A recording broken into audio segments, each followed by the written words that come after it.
Happy third day of Vet Tech Week. I'm so excited to be back with you guys today.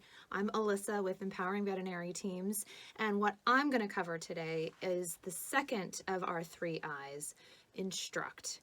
I've been a teacher in many capacities for a long time, from a swim coach to an adjunct professor at Manor, go Blue Jays, as well as in a training capacity in the veterinary clinic and a referral center and all over the place. So I'm geared up today with my stethoscope and my scrub hat to remember all those times, because while I am definitely an instructor, I am also a learner, because you can't ever stop learning because life's never going to stop teaching.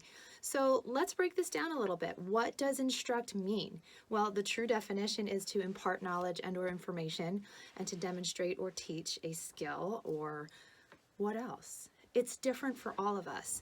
And along those lines, we need to recognize that people not only learn differently, but they teach differently. So for example, I am a visual, read, write, and kinesthetic learner, and that's exactly how I teach.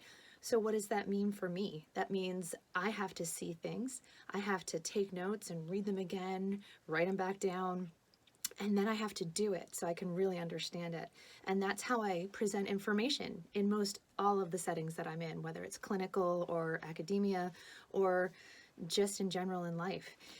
That means I need to work a little bit harder for those of you guys that like to learn by listening. So you get it all right now. You get visual and auditory. Maybe you're reading and taking some notes.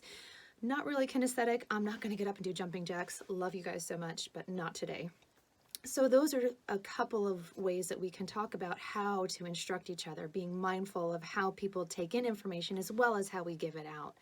The other things that I want to highlight about instruction and why it's so important, especially in the veterinary setting, is that just because you're an incredibly skilled technician, nurse, or assistant, doesn't necessarily mean that instruction or training or coaching is something that you really love to do. It's something you have to learn how to do, right? Remember, going back to don't ever stop learning, because life doesn't stop teaching.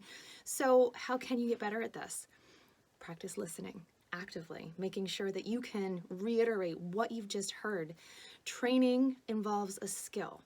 So you're going to take that IV catheter placement, intubation, blood transfusions, whatever that skill is, and teach those particular things. Whereas when you're talking to one another, you're going to need to think about your communication, because you're going to coach the individual.